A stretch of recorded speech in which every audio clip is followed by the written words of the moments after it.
Please raise your right hand. Do you swear that the testimony you're about to give will be the truth, the whole truth, and nothing but the truth, so help you God? I do. Please have a seat. State and spell your name. My name is Ryan Heethuis. It's RyanHeethuis. Good afternoon. Good afternoon. Who do you work for? The U.S. Secret Service. And how long have you been so employed with the Secret Service? I've been with Secret Service going on 7 years now, employed as a investigative analyst. Okay. And did you, was your services or the services of the Secret Service asked to assist in some of these investigations? It was. In particular, the Jessica Heeringa disappearance? Yes. And also with respect to Rebecca Blech? Correct. And Madison Nygaard? Yes.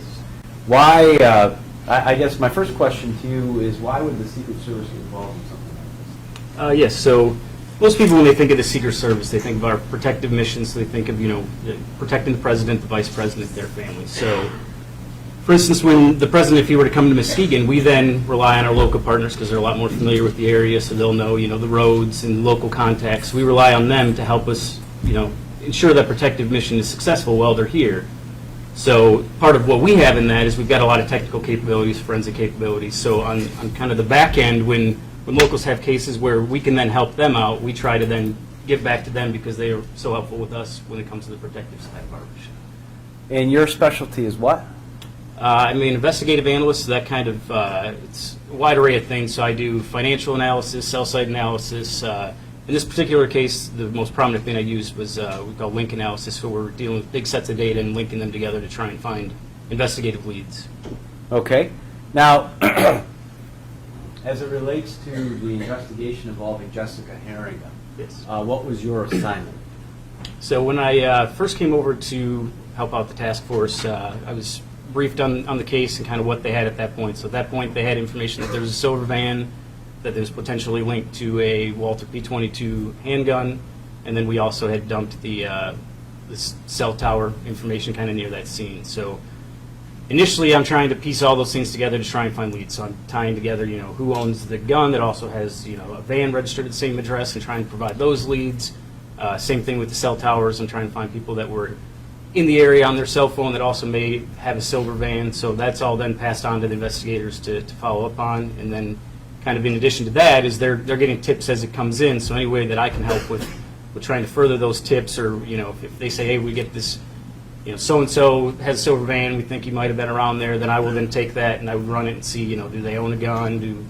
Is their cell phone present on any of those towers? Things like that. Okay, so breaking that down just a little bit, as you mentioned, the importance of the silver van and this gun piece that was linked to a Walther P22, is that correct? Correct. Now, in your link analysis, I assume, well, I guess you tell me or tell the jury, did you have a specific van or vans that you were using as that part of the link, and then you were matching it to registered gun owners?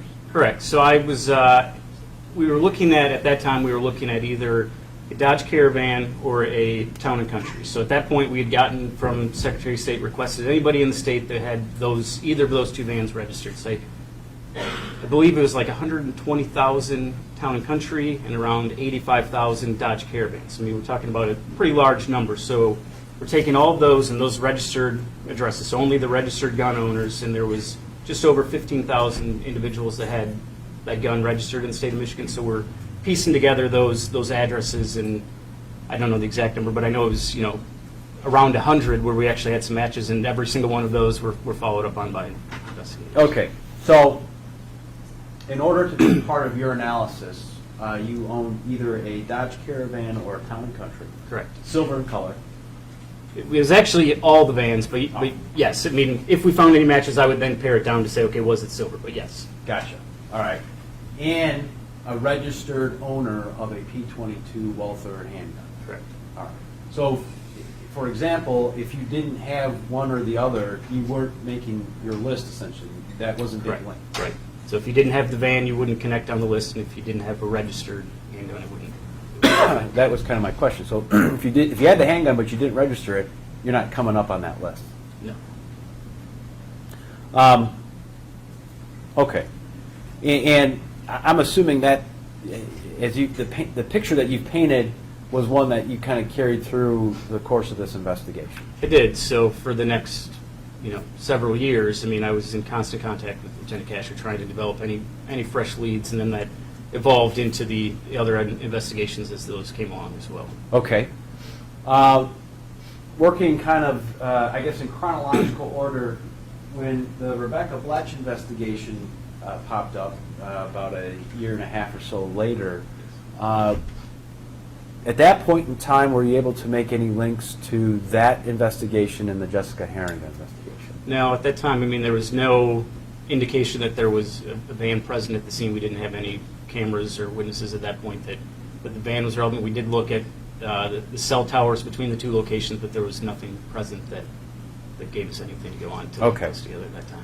So you were continuing to use your specialty, i.e. this link analysis, as well as cell site data during the Bletch investigation as well.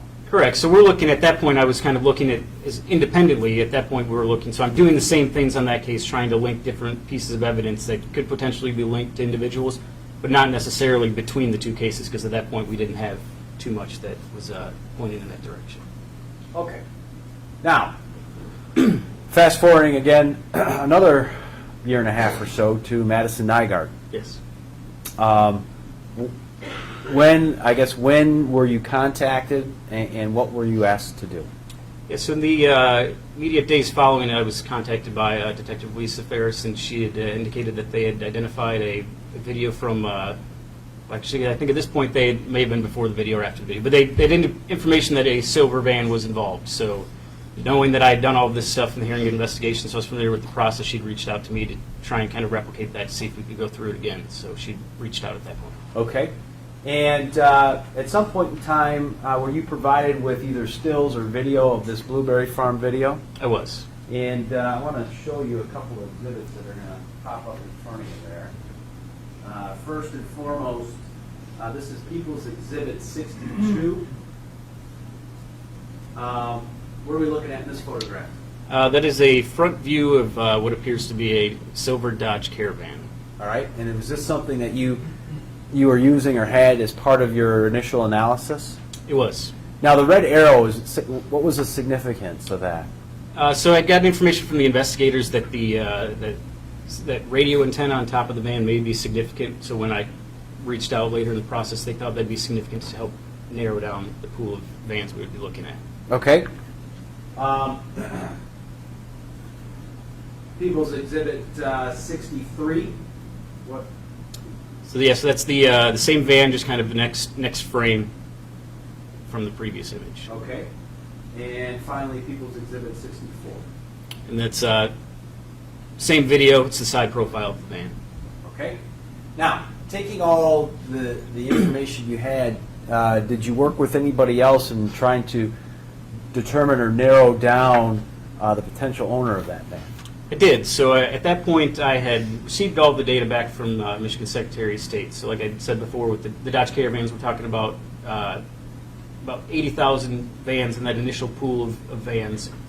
So at that point, I'm cleansing the data. So all of that has personal identifiers. So I don't want to include, names, addresses, all of those things. So we cleanse out that data, and then we're sending off to FCA, which is Fiat Chrysler, which does Dodge and Chrysler, just the VINs, because I want to send to them and say, okay, I want anything that's silver in color, so that would bring us down to 32,000 vans. And then I also pointed out sent them these images, but pointed out the antenna we thought might be significant, and sent them these images, said, is there anything else that you can narrow down the pool further that would be great assistance? So that's at that point I sent along just a mass list of just VIN numbers, which is the vehicle identification number that each vehicle has. Now, how is it, or how did you work getting down to specific color? So that is all done by, in this case, was all done by FCA, so Fiat Chrysler. So the Secretary of State data does not have color in it. So we just get the mass list. So I could get it, but you'd have to individually run each one. So it's a manual process, very labor intensive, obviously. So that's all done by FCA. So when I send it, they're able to link to their back end data and say, okay, here's the color of the van when it came off of our assembly line. All right. Now, obviously working a little bit in conjunction with our locals, or the State Secretary of State, as well as Chrysler, Can you describe for the jury exactly what you did or how you were able to narrow it down, the process? Yes. So at that point, the list that I then got back from FCA was a list of, I think, 354 vans that would be statewide that were silver in color, would have been outfitted with this Sirius radio antenna, and then I think they also cued in on the wheels as possibly being unique to narrow it further, and I think the long wheelbase. But they were able to narrow it down to 354 vans statewide. So then, from that point, I then took it, because that's still a lot of vans to try and follow up on. So I mapped it in the greater Muskegon area. I did the zip code starting in 494. So it's going to be probably a 30-mile area of Muskegon, and we got down to, I believe, 30 vans, and there was a handful of those that fit the description of the suspect. Okay.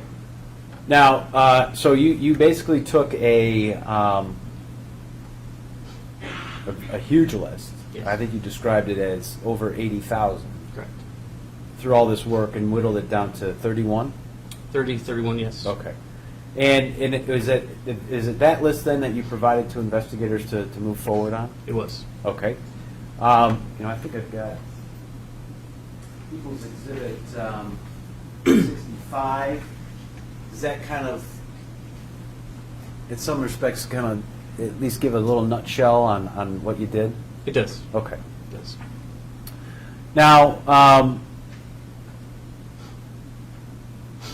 and ultimately, and I don't know if and maybe you were shared this by investigators, but one of those 31 vans registered to a person by the name of Jeffrey Willis.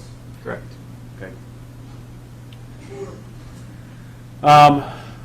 Now let's talk a little bit about some of the other work that you did as it relates to some of the video. Yes. We've had some testimony about video that has been was obtained by certain businesses, in particular along Old Grand Haven Road. Are you familiar with that? And in particular, I want to show you.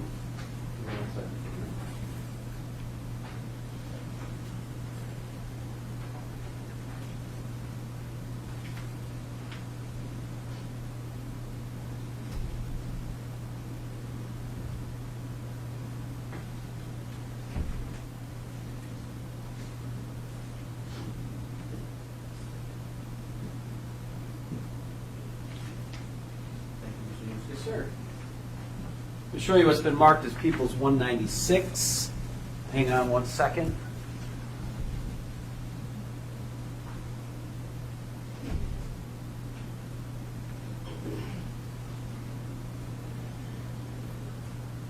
Okay. What are we looking at in this photograph? This would be a aerial map of the area around the Exxon station and then proceeding north up Old Grand Haven Road. And the markers, there are four markers here. One being the Exxon station, and then the Michigan Mattress Outlet or May Consulting. Is that correct? That's correct. Then further north of that is Old Homestead, right? Correct. And then finally, a little further north of that is Boyer Coins. Correct. The first question I have for you, are you familiar with the investigators' interest in an address at 3038 Bailey? I am. And from your analysis, leaving the Exxon station, what would be the most direct route to go from the Exxon station to that address on Bailey? Yes, so if you were going on the service drive here and taking a right onto Old Grand Haven Road, so you'd be passing the mattress store, proceeding north up Old Grand Haven Road, the quickest route to 3038 Bailey would be proceeding up up Old Grand Haven Road, getting onto Seaway Drive, taking a right at Getty, right at Summit, and then a right at Bailey. And again, obviously, with your work with all these task force, you were made aware of the statements made by both Mr. Barber and Ms. Follette It was? on where that van turned? Correct. Okay, and the direction that it went? Correct. Now, in your views of both the May Consulting videos, the Old Homestead videos, and the Boyer Coin videos, were you able to, I guess, when you watched it, were you able to determine how many vans passed through during the time period? Yes, so throughout the course of the investigation, I've watched all of those videos from start to finish, but then once we kind of had the witness statements and those things, we were kind of at a more narrow time frame. So for the make and salting, I viewed from 2250 until 2305, and there was, I believe, 23 cars that passed through that surveillance video, and there was only one that appeared to be a van. Okay. How about the old Homestead location? The old Homestead expanded the time frame a little bit more on that one because it's further away from the Exxon. So I was looking at from 2255 until 2315, and in that video there was 41 vehicles that had passed, and there was only one van. Finally, the Boyer coin video. So the Boyer coin video, as far as looking at how many cars passed by, we didn't look at that, so we used that video more as what we passed along to FCA for vehicle identification. But I did view a 1 minute clip that included the silver van, and there was 2 cars that passed, and only one was a silver van. Okay. Now, you also recovered as part of your work here. Let me show you this here. This is going to be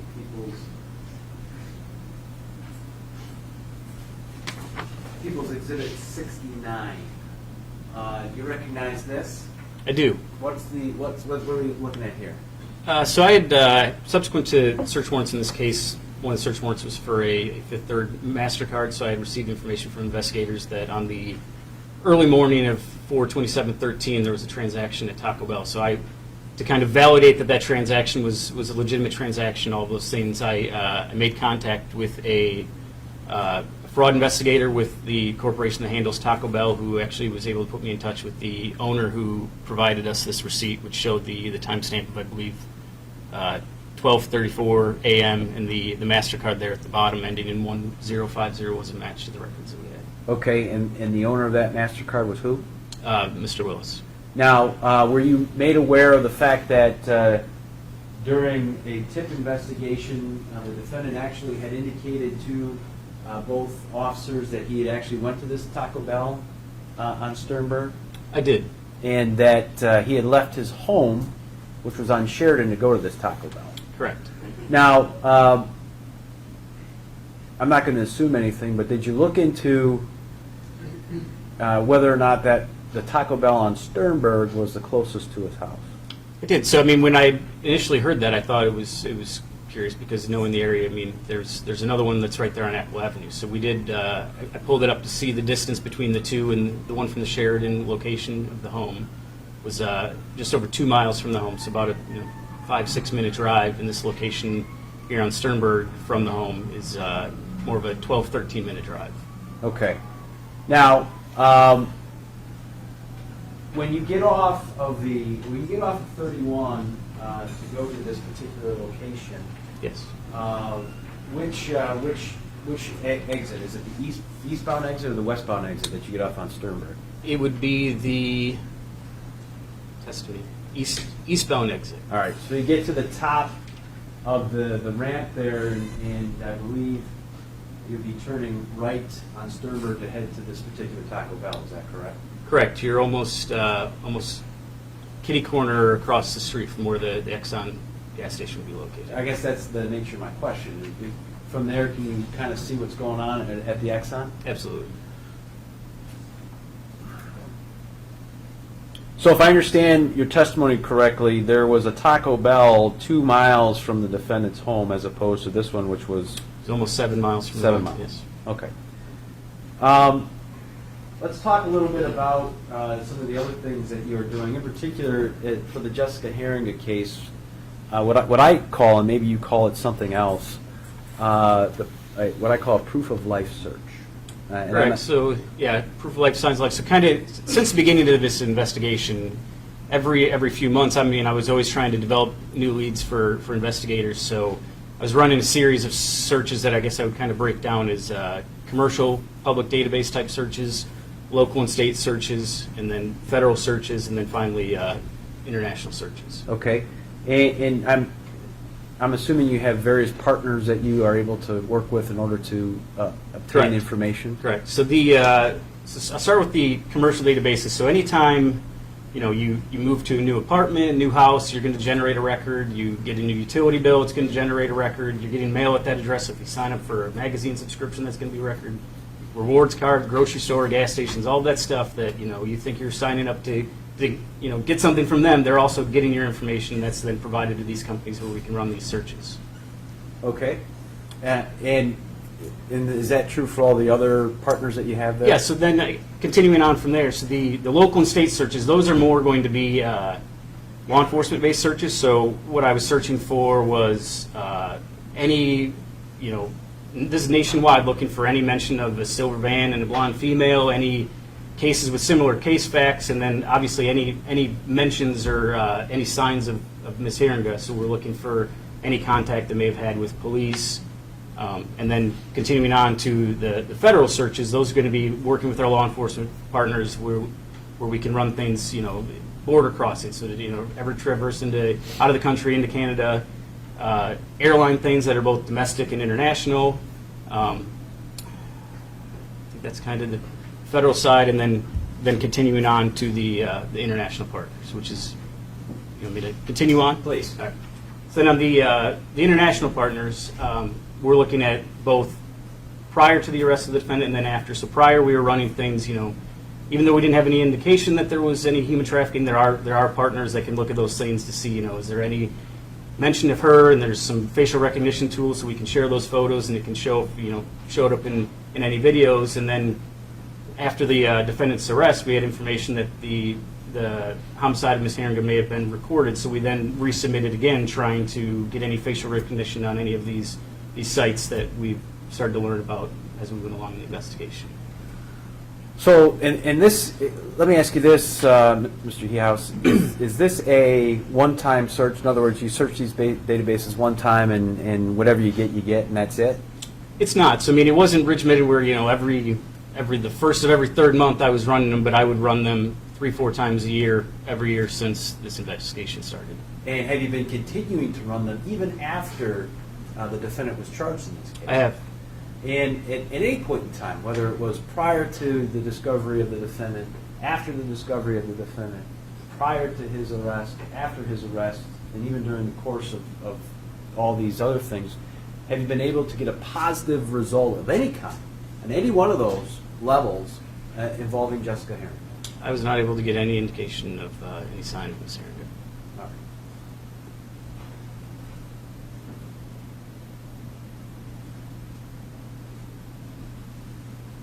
And obviously, those searches are continuing, Correct. right? Give me 1 second.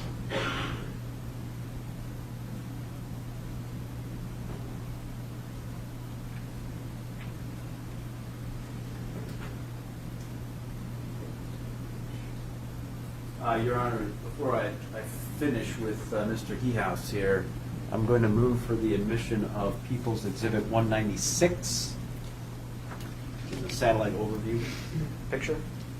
Okay. You received? I'd also move for the admission of People 62, 63, 64, and Exhibit 69.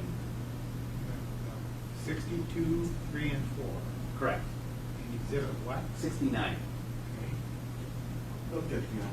Received.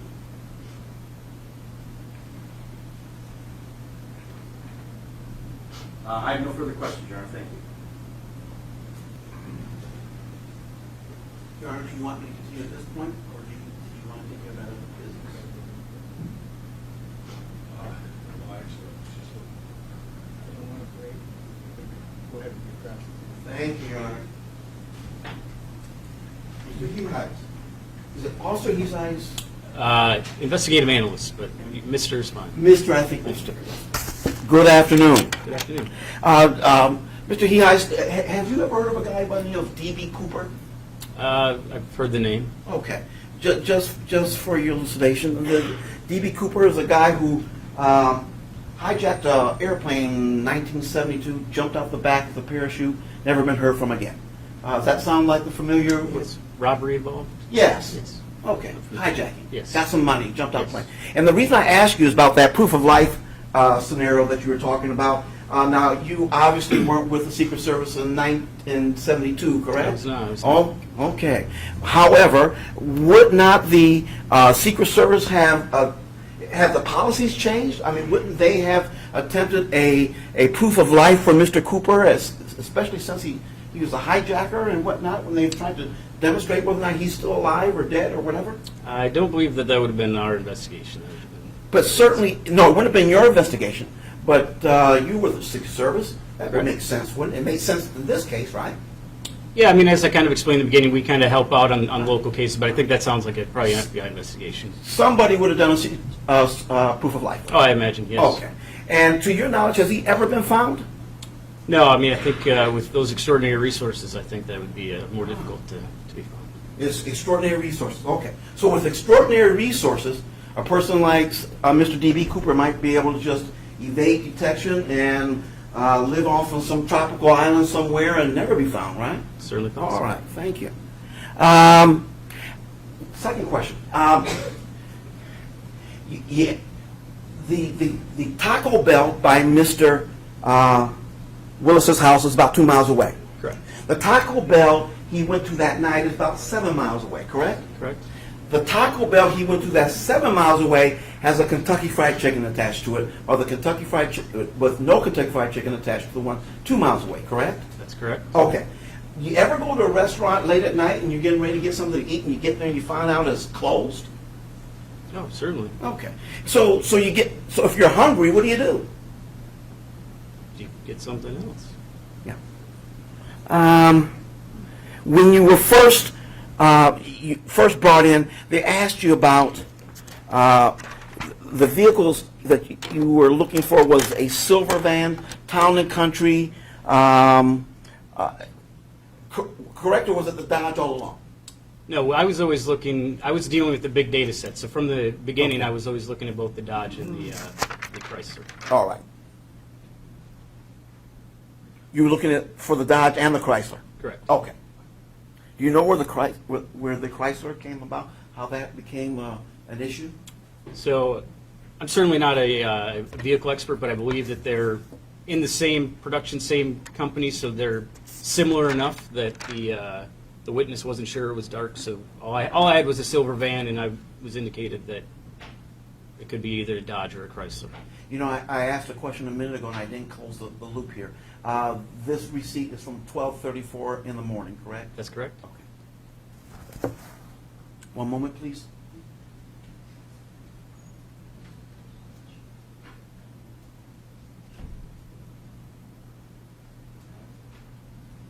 Thank you, Mr. Yeltsin. Thank you.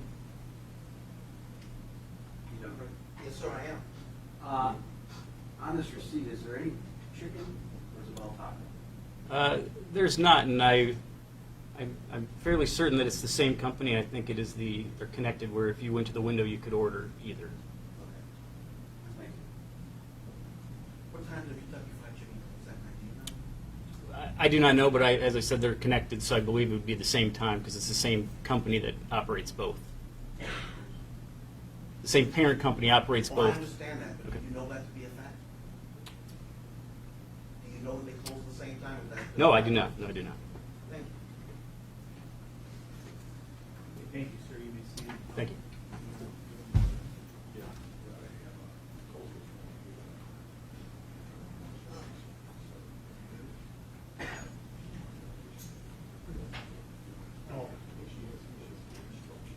We're gonna have to take a break now. I have 3 other cases I have to attend to. It's gonna probably take 15 minutes, so we'll take a break, let the jury do that. Okay, great.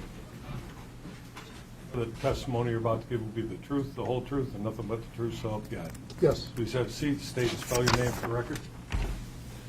My name is Lawrence Edward Brooks. First name is spelled Lawrence. Last name is Brookes. Good afternoon, Mr. Brooks. Good afternoon. I'm going to hand you here what's been marked as People's Exhibit 197. Do you recognize that document, sir? Yes, sir. This is my CV of my background. Okay. You currently work for who? I currently work for Fiat Chrysler automobiles.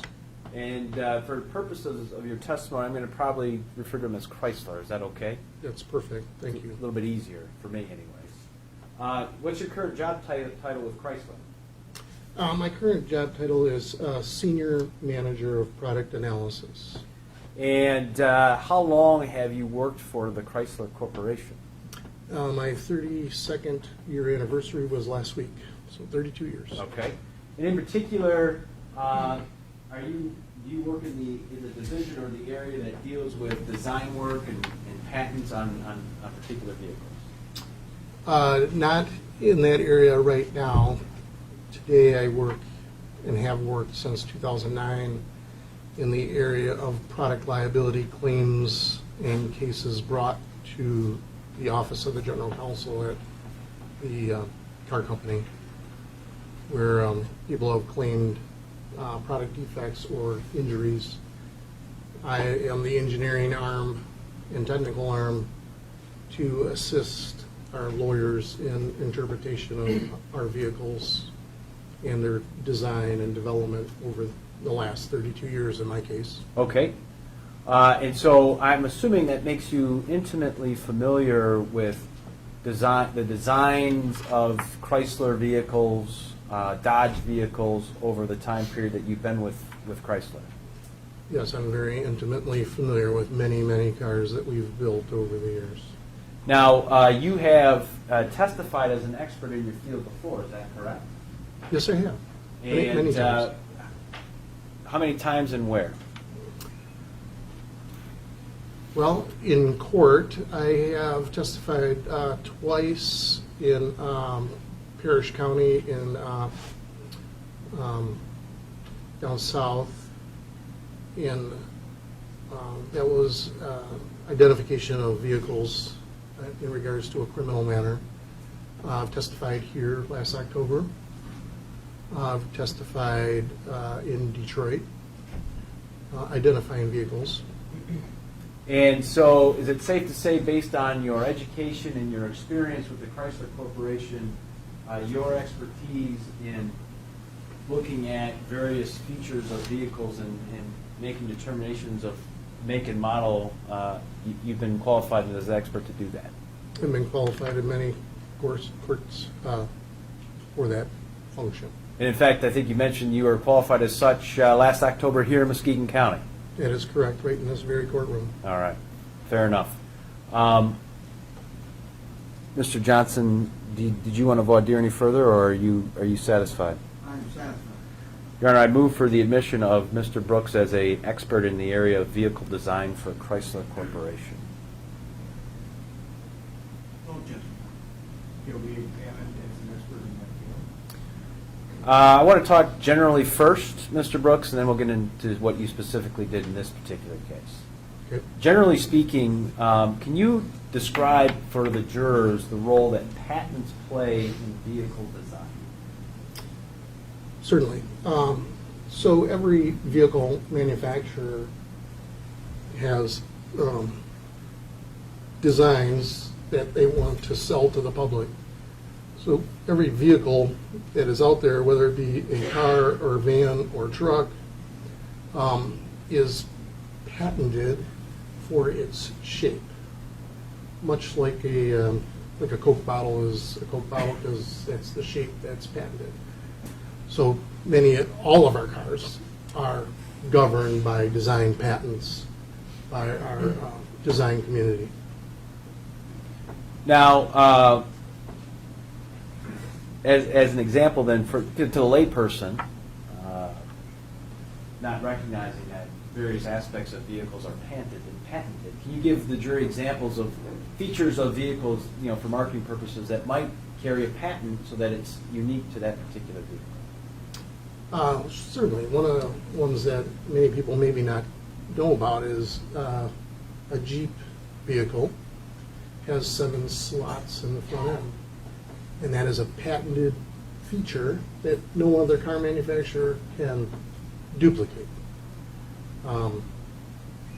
Shapes of headlamps, shapes of tail lamps, shapes of door handles, shapes of glass.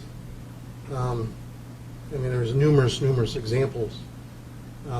But shapes are a emotional cue when people are choosing a vehicle to buy or not. You may not even know it, but you know, when you see a vehicle that you like, you say, "Oh, I really like that vehicle." And many of the aspects about that is the particular shape that just, you know, makes you like the car very much, or truck, or van. So, and this idea is true across all car manufacturers? Absolutely. Every car manufacturer has a patent community and lawyers that they employ. Certainly, every car manufacturer has designers and engineers. And that is your competitive advantage, is the shape of something that you make, the size of it, the capabilities of it. It's all patentable. And is that essentially what makes every single vehicle, no matter what year it was made, unique from other vehicles because of those various patents? Yes, because if somebody was successful in building and designing and selling a particular vehicle, every car manufacturer in the world would say, well, let's just make an exact copy of it and sell it, because we'll just, you know, take part of that business. So that's why it becomes a competitive advantage and protected element that a car manufacturer would enter into a United States patent to protect their interests. Now, is that true for a 2006 Dodge Grand Caravan? Absolutely, it is. All right.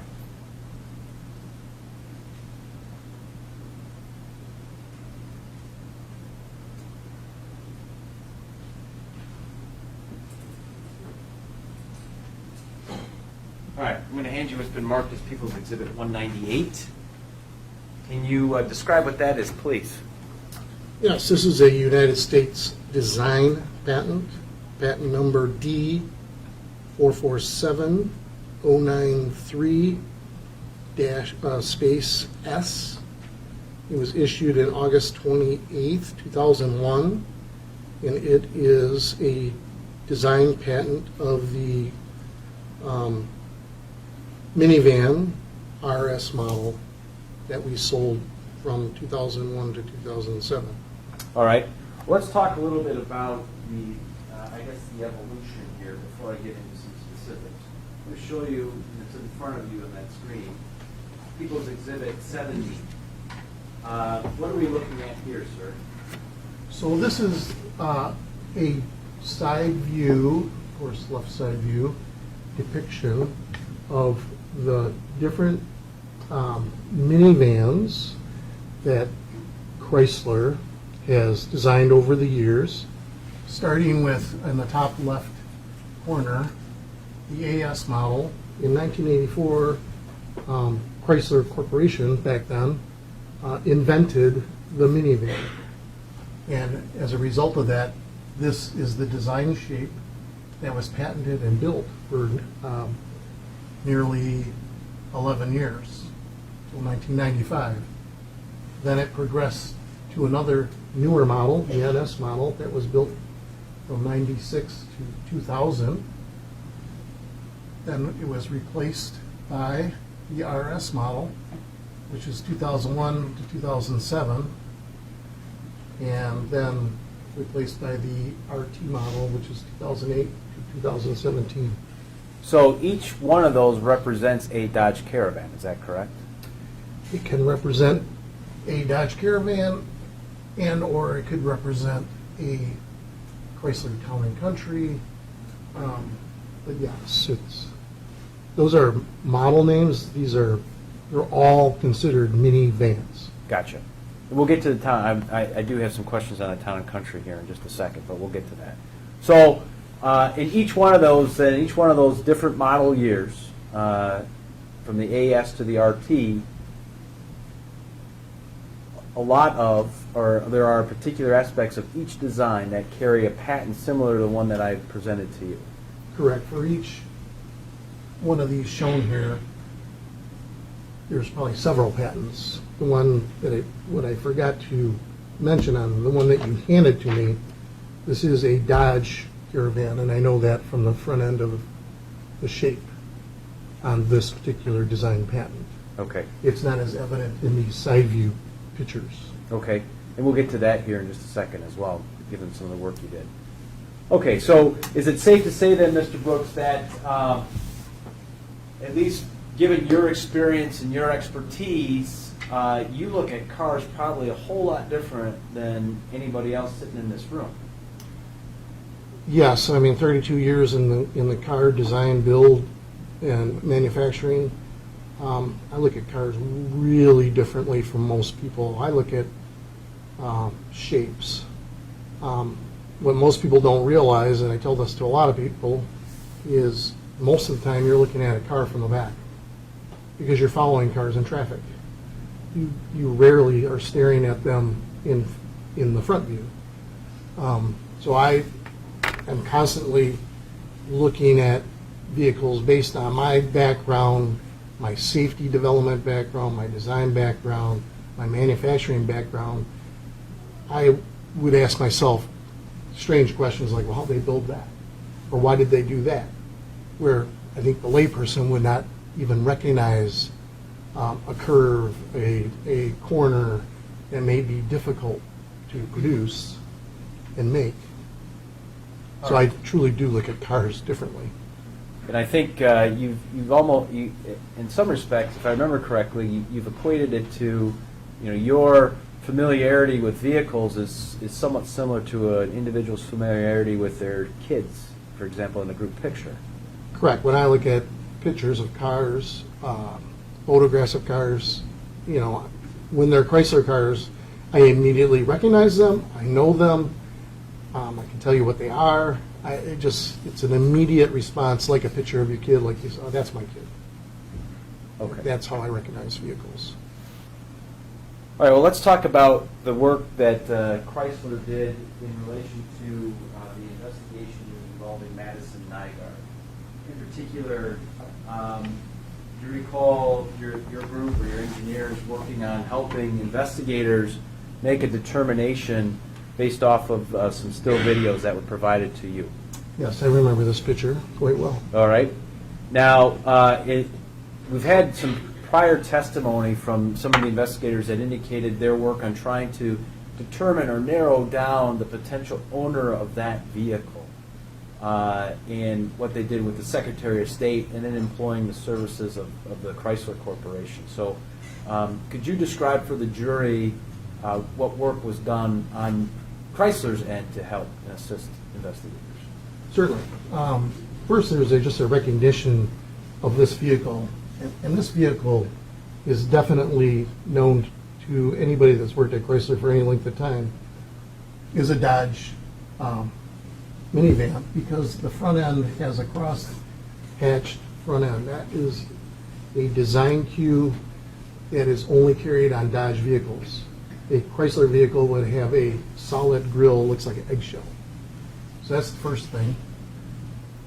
The other thing is this vehicle has black mirrors.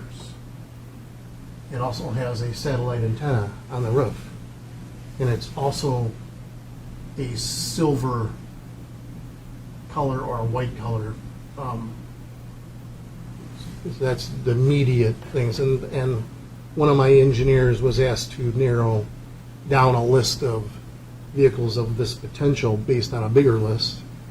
And they went through our build records with those kind of design cues and came up with a much smaller list. Okay, now, obviously you had more than just the front view here. People's Exhibit 64 is a side view, and what can you tell based off of this image, based on your expertise? Yes, thank you. So on this side view, there are several items that are of great interest.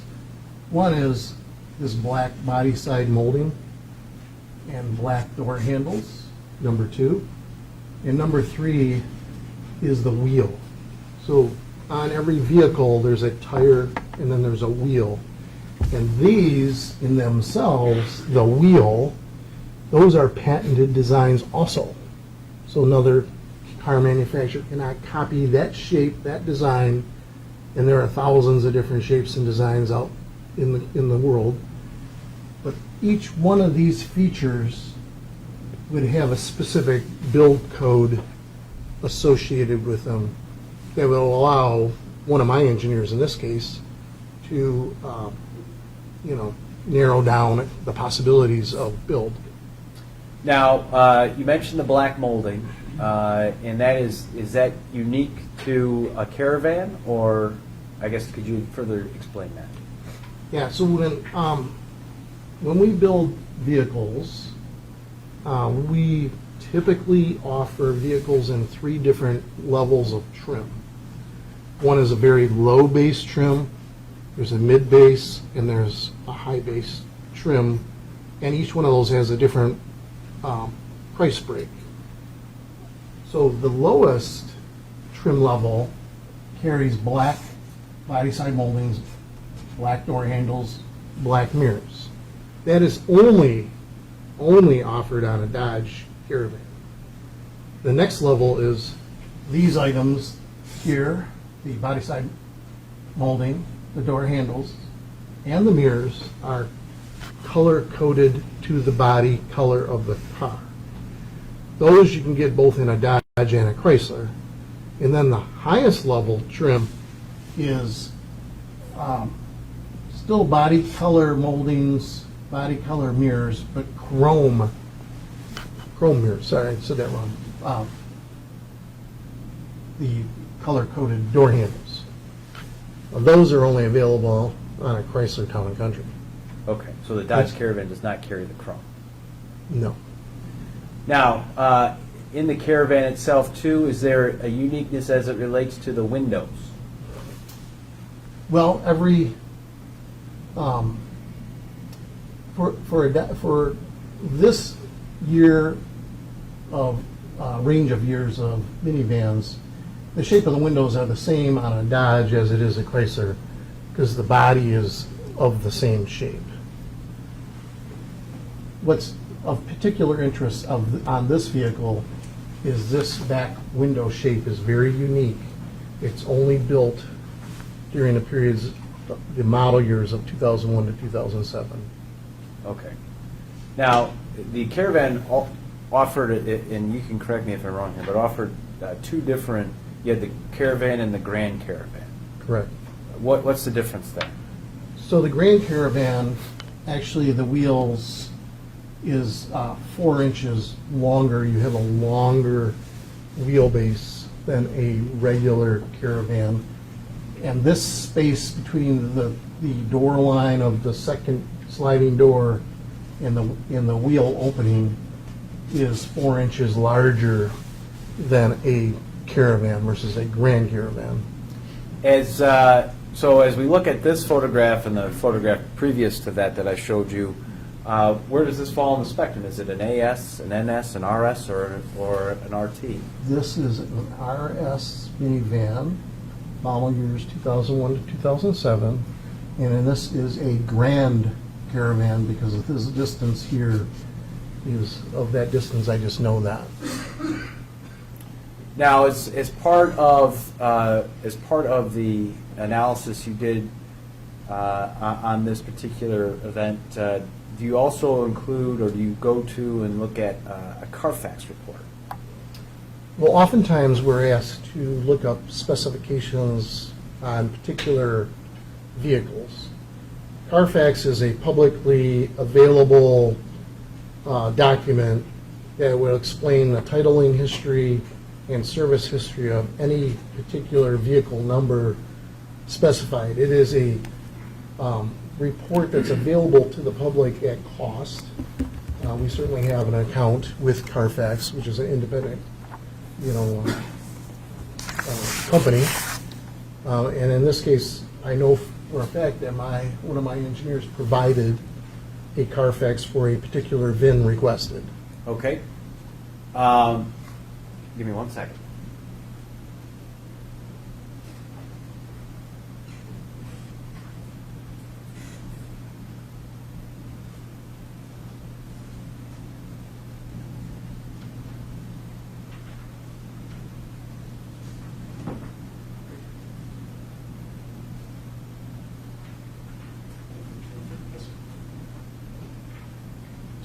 All right, showing you what's been marked as People's Exhibit 199.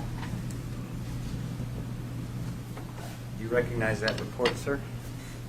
Yes, this is a Carfax report for a 2006 Dodge Grand Caravan SE, VIN number 1D4GP24R66B734723.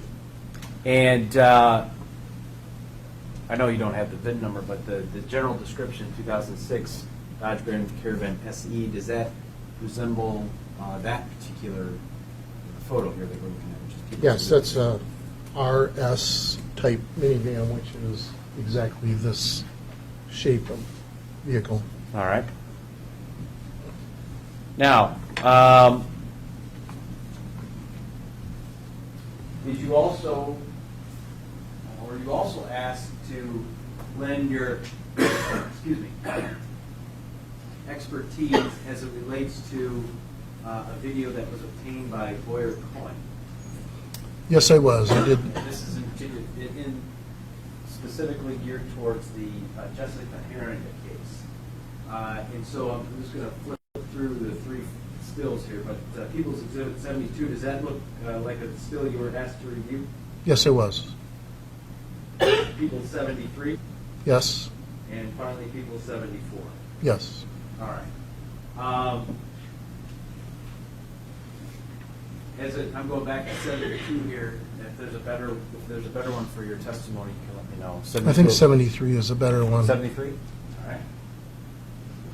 Now, do you recall being asked by, so 73 or 74? This is 74, Mr. Brooks. 73 was better. All right, 73. Yep. Now, you were asked to observe this vehicle and make determinations, if you could, by investigators. Is that right? That's correct. And from your expertise and your knowledge base, were you able to make or draw any conclusions from this particular video? Yes, from the second I saw this video, I knew it was Chrysler minivan. I knew it was a RS type minivan. And the main cue is the back window. I also knew that it was a Dodge minivan because it has black body side moldings, black handles, and black mirrors. That I can see readily from all of my years of experience by just glancing and watching this video for the very first time. Okay. Now, obviously, I mean, and again, I'm not going to assume, but did you watch this over and over and over again to make sure that you were I accurate? watched it a few times, backwards and forwards. Now, so based on your 31 years, you are, well, let me ask you this. How sure are you that this is an RS Dodge Caravan? 100% sure. And are you able to make a determination as to whether or not it is a regular Caravan or a Grand Caravan? I was able to determine it's a Grand Caravan due to the distance of the back wheel opening, if I can stand. You may, yes. Back here to the perceived rear door opening, its length. Okay. So you were able to make that determination based on the black side molding, Correct? correct? Correct. I think you said the black door handles. Correct? And the black mirrors. Black mirrors. And the shape of that black mirror, it has that kind of teardrop, or I don't know how you would classify it, shape. Aerodynamic. Aerodynamic, thank you. And so, if I understand your analysis of this, you are convinced 100% that this is an RS Dodge Grand Caravan manufactured between the years of 2001 and 2007. That is correct, because only a Dodge Grand Caravan was available with those three elements. Chryslers were not, Chrysler Town and Country to be exact, were not available in that combination. Okay, and that leads me to my next question. There's been some conversation and testimony about whether or not, investigators were looking for a town and country. And it's your testimony, sir, that there's no way that that is a town and country. 100% that is a Dodge Grand Caravan. I wouldn't even consider that thought. Okay. Now, I want to just specifically talk about a couple of specs on the Dodge Grand Caravan that year, the RS.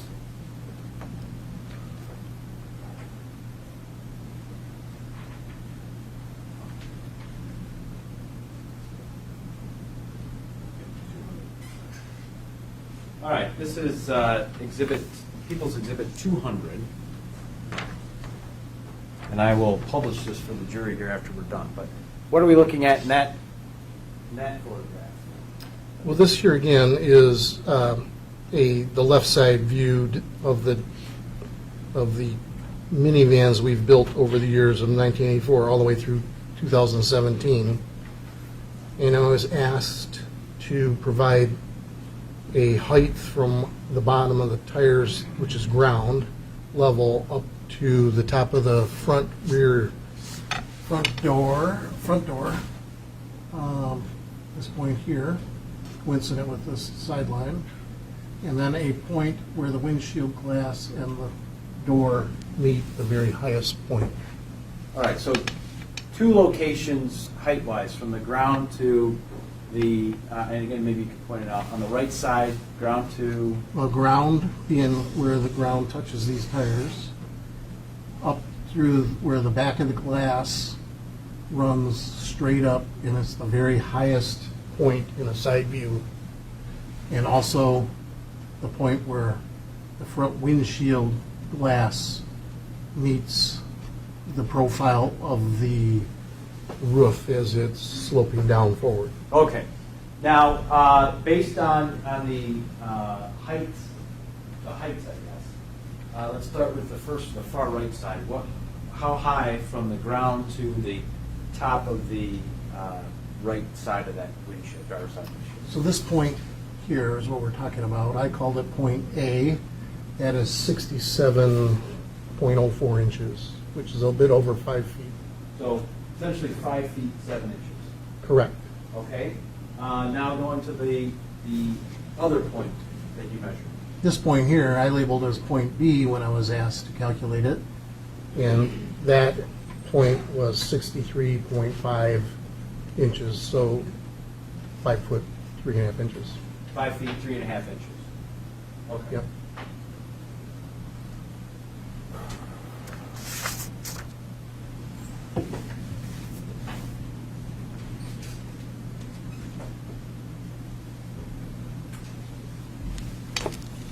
All right, give me 1 second here, Mr. Brooks.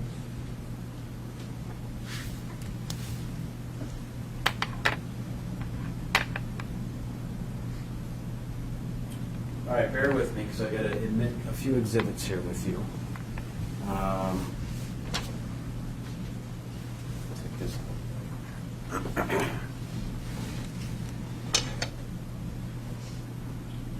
All right, I'm going to start with your CV. Your Honor, I move for the admission of People's 197, which is Mr. Brooks's CV. Objection received. Move for the admission of People's Exhibit 198, which is the design patent that he testified about for the Dodge Grand Caravan RS version. Objection received.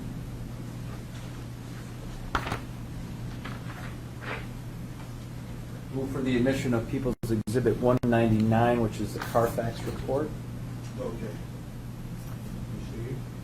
And move for the admission of 200, which is the design patent page with the 2 points of measurement. Objection received. All right, then also, Judge, I'm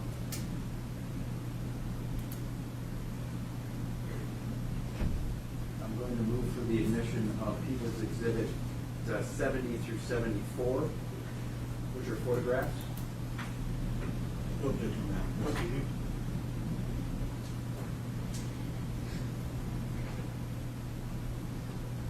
I'll be honest with you, Judge, you can tell me if I've already admitted these, but 62 through 64.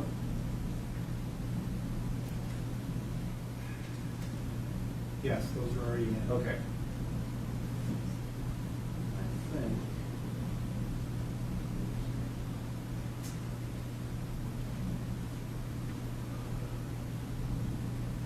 I think that's it, Judge. I know for your question. Yeah, Your Honor? You may. Chris, will you bring up Exhibit 200 again for me, please? Good afternoon, Mr. Brooks. Good afternoon. Right up there. How are you?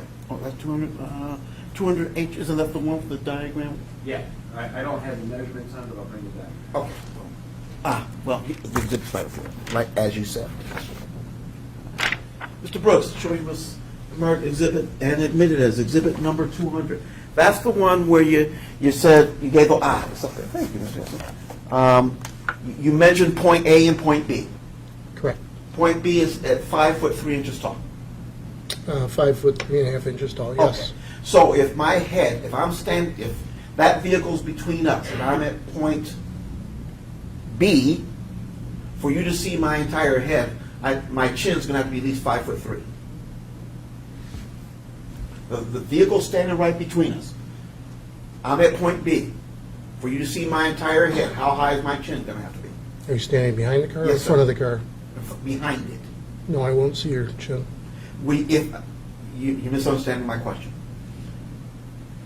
If you're sitting there, the vehicle's sitting here, I'm standing directly behind point B, how high will my chin have to be for you to see my entire head from over the vehicle?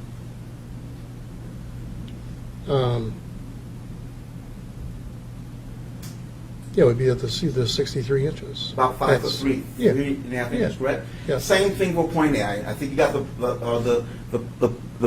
I'm trying. Point A, same example. How high will my chin have to be for you to see my entire head? 67 inches. Okay. So my chin's going to have to be at 5'7". I suppose so. Okay. Thank you, Mr. Brooks. You received a request from law enforcement of some nature to take a look at these issues, did you not? What issues are you referring to, sir? The ones you've been testifying to. Oh, yes. Okay. You received a request. Yes, sir. Correct. And when you received the request, were you briefed on what had been, what they had at that point? Did they try to fill you in with as much information as they had at that point, as far as you know? When I was first approached with many of these things that I was asked to look at, I was not briefed with all the details. And it was a terrible question anyway. What did you know? What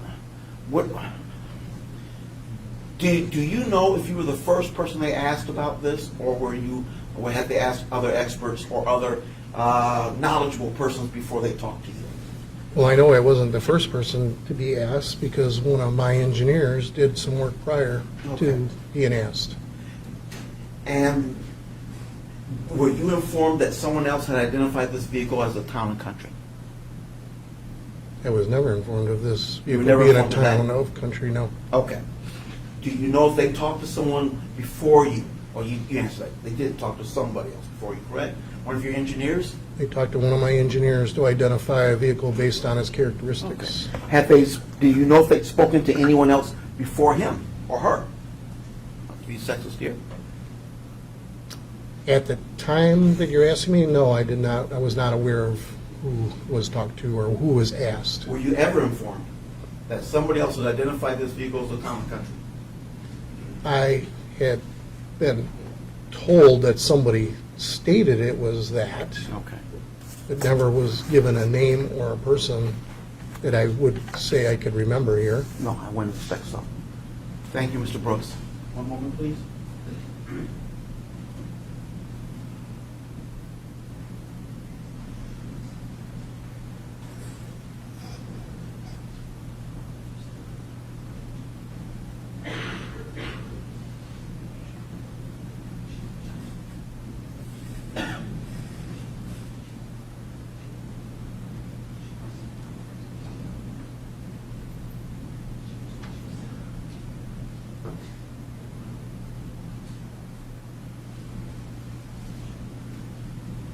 Mr. Brooks, is your background in engineering?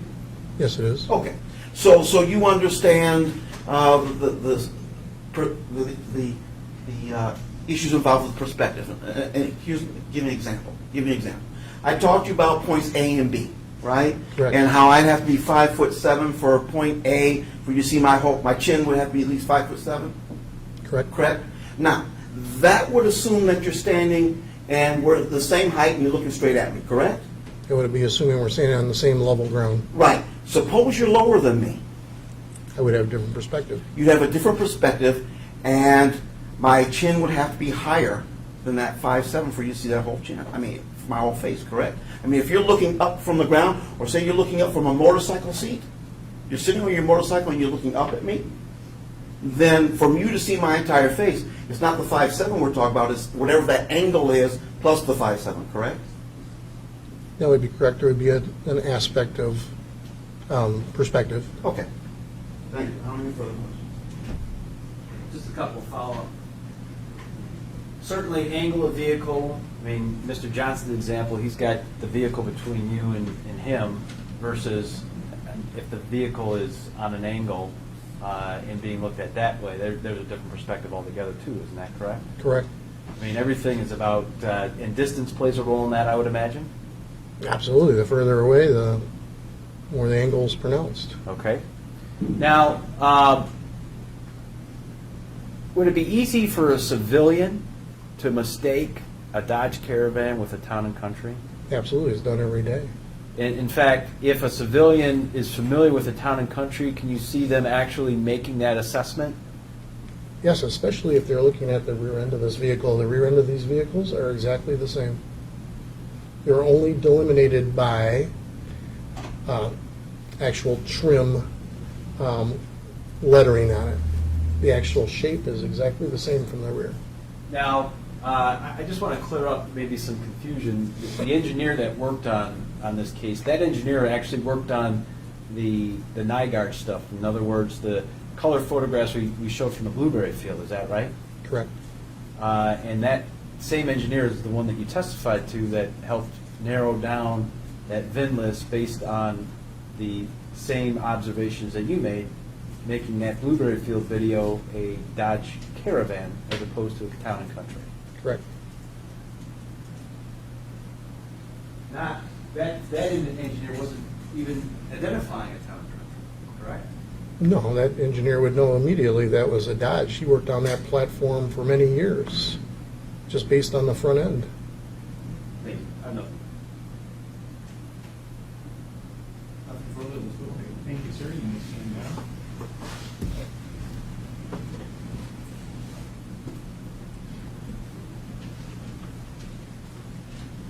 People of the state of Michigan call Lieutenant Mike Casher.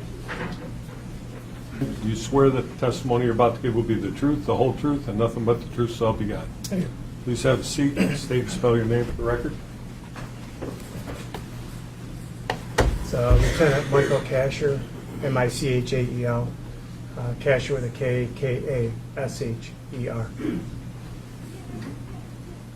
right, give me a second here, Lieutenant.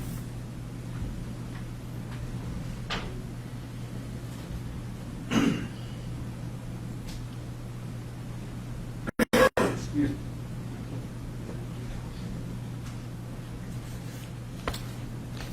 What department do you work for, sir? Work for the North Shores Police Department. And how long have you been so employed with the North Shore Police Department? About 28 years now. And currently your rank is lieutenant, is that right? That's correct. And back in April 26 of 2013, what were your duties? I was a detective sergeant, which means I oversaw the Detective Bureau Fire Department. Now, on that particular night, on August 22nd, 2013, you recall being, I guess, called maybe at home about a situation that happened at the Exxon station. That's correct. I was called at home April And- 26th. Yeah. Okay, sorry. And that Exxon station is located here in Muskegon County? It is in our city of Norton Shores, yes. Now, when you got the phone call, I guess the first question I have is, did you have any idea what you were kind of walking into? No, I got the call from Lieutenant, or he's now Lieutenant Poole, but at the time Sergeant Poole. He was on the road and they responded to the call. It was basically an open door that was left open at the gas station. That's how the call came out. At that point, they were on scene for probably about a half hour, and they felt they wanted me to come out and look at it. Looked a little suspicious, more than just an open door. So that was the information I was given, that the worker that was supposed to be there was no longer there. Now, when you got on scene, were you able to, let's talk about the interior of the store. Were you able to walk the interior of the store? Yes, even though I was told that they've gone through it a couple of times. As an investigator, being first on, on the scene, you want to walk through it yourself, just to see if you can point anything out or observe any of the stuff. So, yeah, we did a inspection inside the gas station. Now, there's been some testimony from some of your colleagues that were first responders on the scene about the condition of the interior. So let me ask you specifically, do you recall seeing whether or not there were any signs of any kind of struggle on the inside of the store? No, there was not. Based on the pictures and based on what I have in my report, that when we went through it, you could see that the person, knowing now it's Jessica Heeringa, but she was in the process of cleaning up. And that means that the bathrooms were being cleaned, the garbage was just empty, and I did notice a different couple piles of dirt or debris where you sweep up, and she hadn't just put it in the dustpan yet. Garbage was at the back door. Looked like she was planning to, wrap it up, do the further duties, but it was a very clean environment. There's been some question about whether or not she had mopped the floor or anything of that nature. Do you recall making any of those observations? She had not mopped the floor yet. She was still in the process of actually sweeping, getting the debris up, and then they mopped the floor, as I was told by their procedure, and that hadn't happened yet.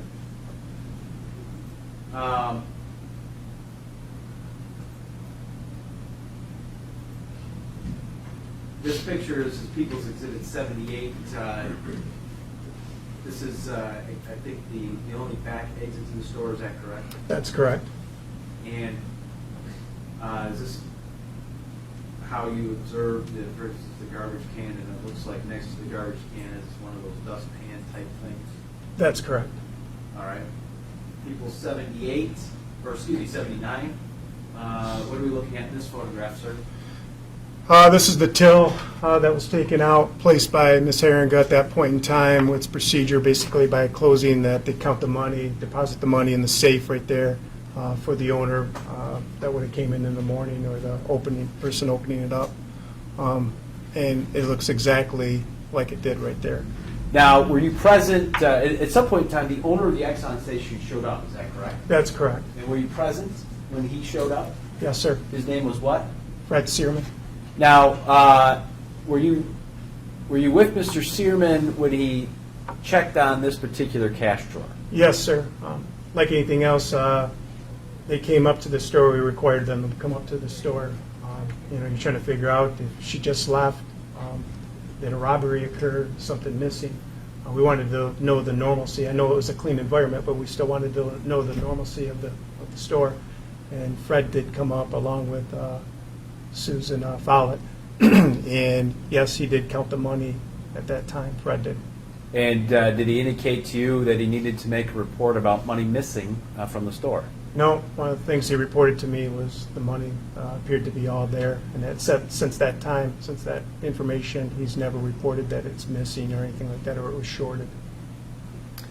Similarly, did they do a check to see if any product was stolen?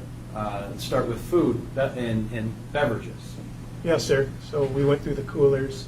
We went up and down the aisles.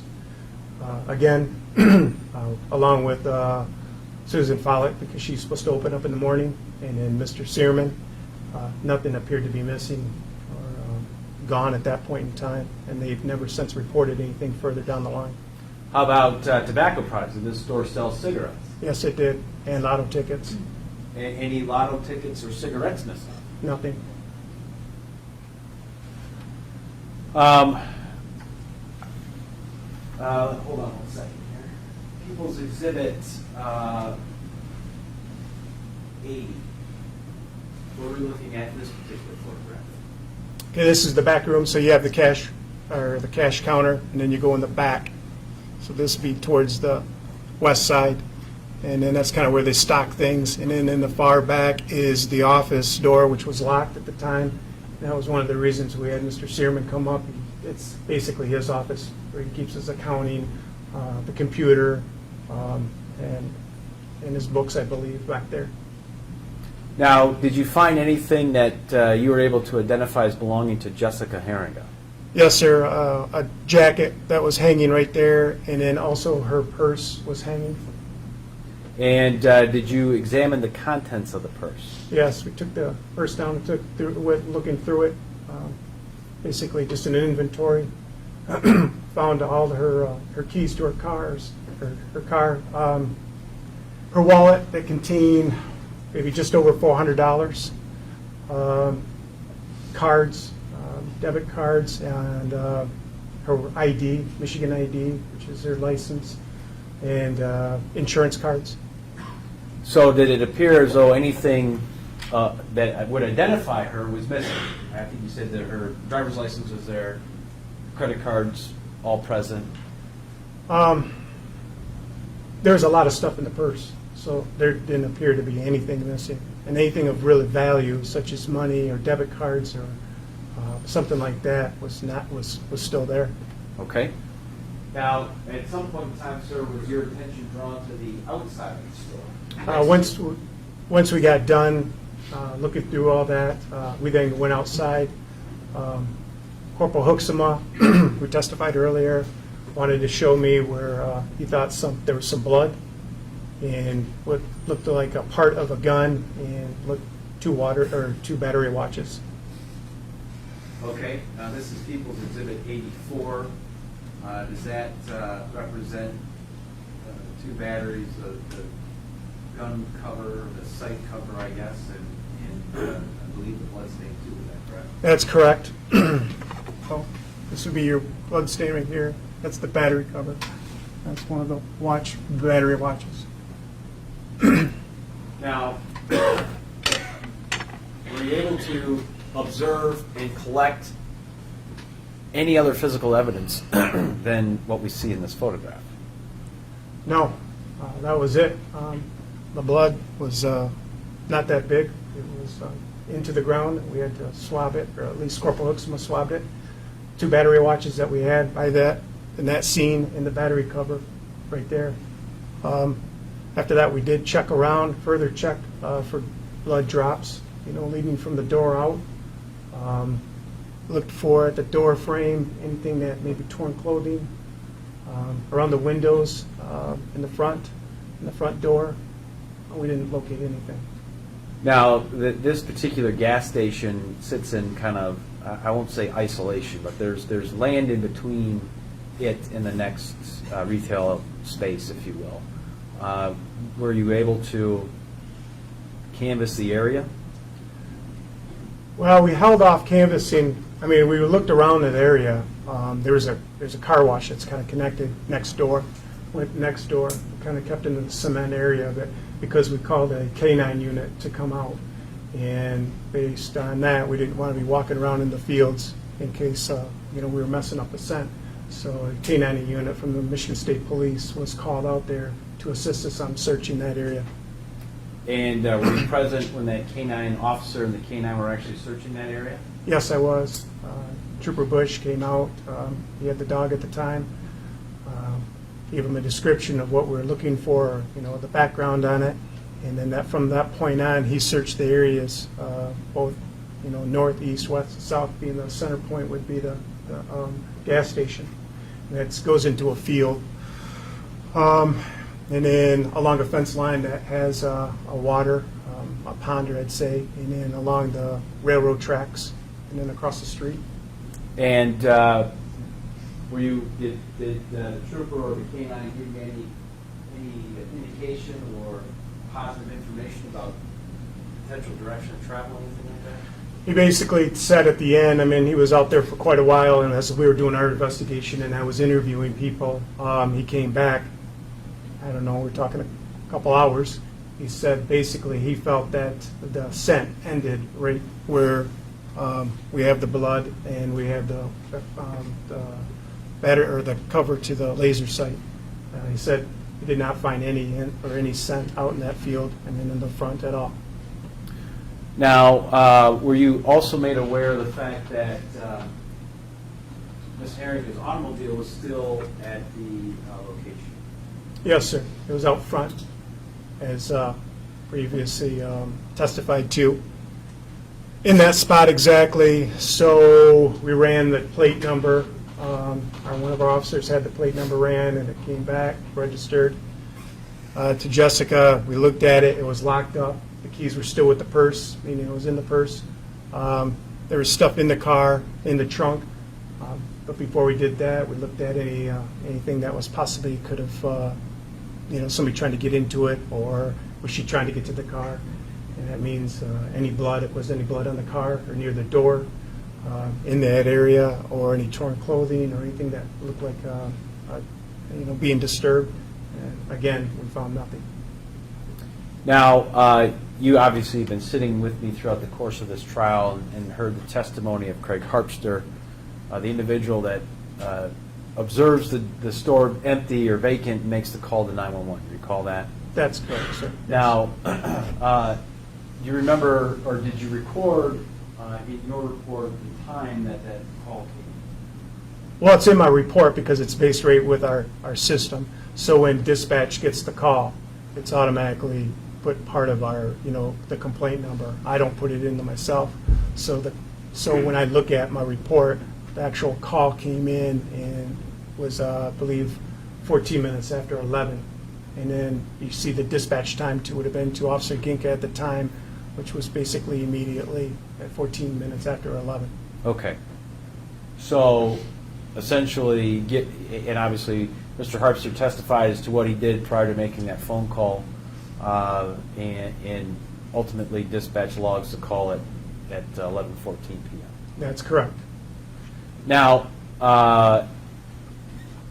obviously, as you are trying to gather as much information as you can, does that Exxon station become kind of a hub for law enforcement at this point? I mean, are there more than just you and officers out there? Yes, sir. On the scene was me, and then it was, at that time, Sergeant Poole, and Corporal Hooksma, Officer Ginka, and then Trooper Bush arrived in the MSB marked truck, SUV type thing for his dog. So you have at least 4 cruisers, and then you have me out there, but I was in a plainclothes car. And do folks have their flashers going and whatnot? Does it look like a bustle of law enforcement activity? No, I mean, there's a lot of people there, and then you have more cars showing up. You have Mr. Serum and then Susan Follette and there. But we didn't have flashers going at that point in time. Okay. But you have officers out there with flashlights, maybe a spotlight going, helping. And how long is that entourage? I mean, obviously, call comes in at 11:14. First officer is dispatched there. Do you remember what time you arrived? Arrived between midnight and quarter after, some in that area. Okay. So you're just getting going at about 12:15, 12:20. Maybe a little earlier than that, but Okay. yes, I'd say. All right. And the other individuals that you mentioned are all showing up right around that time, or maybe they were already there by the time you got there. Everybody, all the officers were already on the scene other than Trooper Bush. He wasn't quite there yet. But the other officers, as I mentioned, they were already on scene. Okay. Now, what time do you remember leaving that scene that night? After doing all the, preliminary interviews, and then we did go out and did a search. I had a trooper go out and do a search out in Kent City. I contacted my lieutenant at the time and told him and updated him what we had. I left probably between 4:30 and 4:45 in the morning. I left the scene itself. At what point in time, Lieutenant, did you feel as though you had something a little bit more serious going on? Started boiling up that based on what Susan Follette had told me at the scene, the same type of story she testified to here. We have a battery cover. We have possible blood at the scene. Battery watches in a person that's not around. And then we contacted her boyfriend, or at the time the person she was living with, Dakota. He had not heard from her since 10 o'clock. And I felt that we had a serious situation, and by 6 a.m. I was kind of given a time frame, maybe hoping she would come back, give a call to her boyfriend, her mom, or somebody, and that didn't happen. And I basically kind of knew when I left the scene we have a bad situation. So around 6, I'd say in the morning, I contacted my chief. He asked me if I'm absolutely sure, and I said, yeah, I'm pretty positive based on what I have. Then I made the call to, at that time, Detective Lieutenant Cam Hankey from the Michigan State Police, and asked for assistance. And did you get it? Did you get that assistance? Yes, I did. He immediately told me that he would have 2 sergeants come out to the North Shores Police Department, start setting up a task force, and help me get it organized. At that point in time, I contacted my lieutenant, Lieutenant Gale, and he said that he would start getting people in. And by, I'd say 8:30, I was back at the police department with the MSP detectives, and by 10:30, 11 o'clock, we probably had 20 people in working the case. Okay. Besides state police, what other agencies got involved? Immediately, I would say the state police, Muskegon County Sheriff's Department. We've had officers from Muskegon Police Department, and different people on that first day was probably the main people. All right. Ultimately, did the task force grow to the point where you were beginning to receive tips or leads as this thing was rolling? Yes. So our department, knowing that it was going to get big on this, which I'll be honest with you, I didn't know how big it was going to get. That's why you bring in other people to help you. At that time, Sergeant Davis from the MSP, he had been through something like this before. And he'd come in and he helped me set up the rapid start system where you take in the tips and then you enter that stuff into the system. I think it was now Captain Jim Christensen was on scene helping us to set different things up.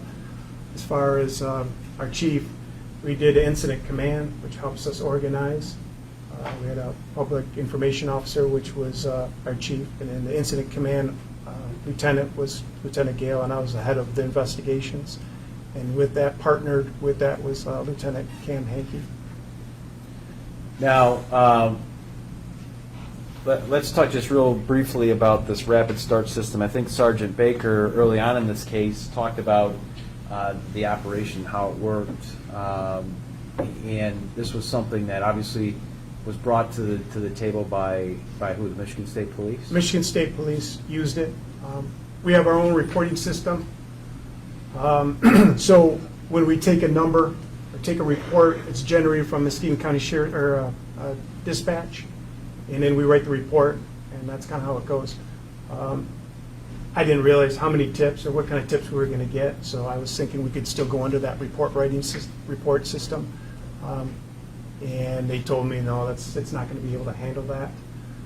So what we did was the state police brought in it's like a computer system, their own computer file, and it's called Rapid Start, which is kind of basic. We don't use that anymore, but they have tip sheets. And so we started manning the phones at the North Shores Police Department. We had people on call or, working at 24/7 for the first, I'd say, 2 months, along with silent observer tips that came in through the silent observer. So they would write out what the tip was. They had assigned a number to it, whoever's taking the call. The information would go to whoever's running the rapid start system, which would have been either Detective Swanker or Sergeant Davis at the time.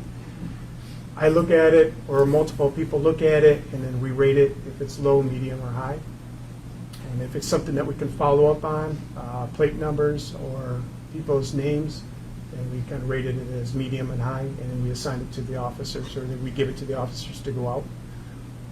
They would write up the notes, and if it wasn't something that they were going to follow up on, or there was nothing immediate that we had to go after, they would place it in a basket, I guess, for it to be entered into the system.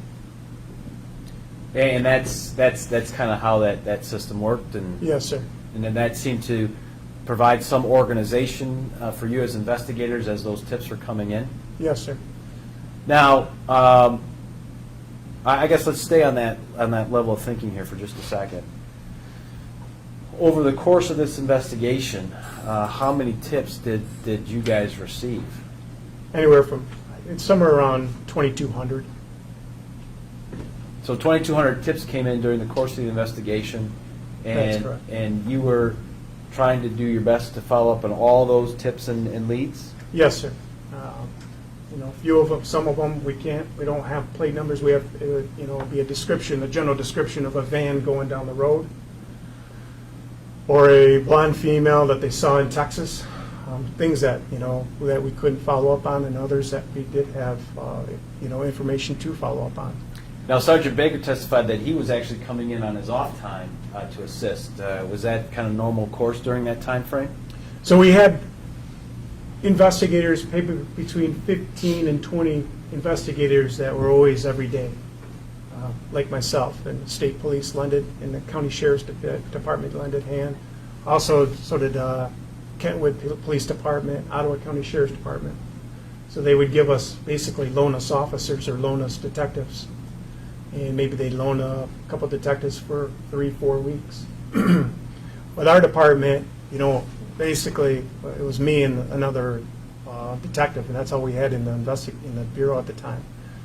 So the officers, our road patrol officers, work 12-hour shifts. So they might be on for a couple of days and they're off for a couple of days. So their off days, they would come in and then help assist with the investigations and run down tips. But once their 2 days are up, or their days off were up, they'd go back on the road and work. So they were always kind of interchanging.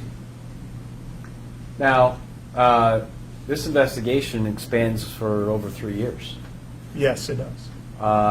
And I got to believe,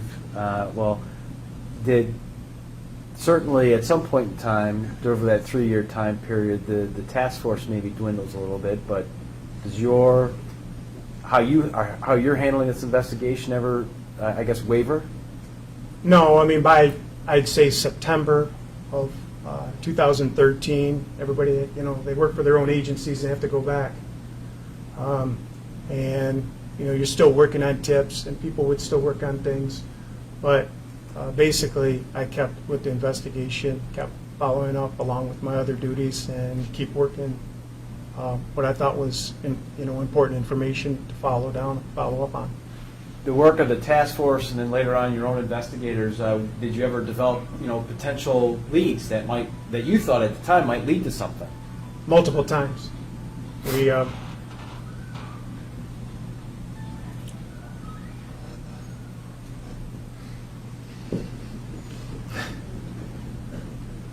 multiple times.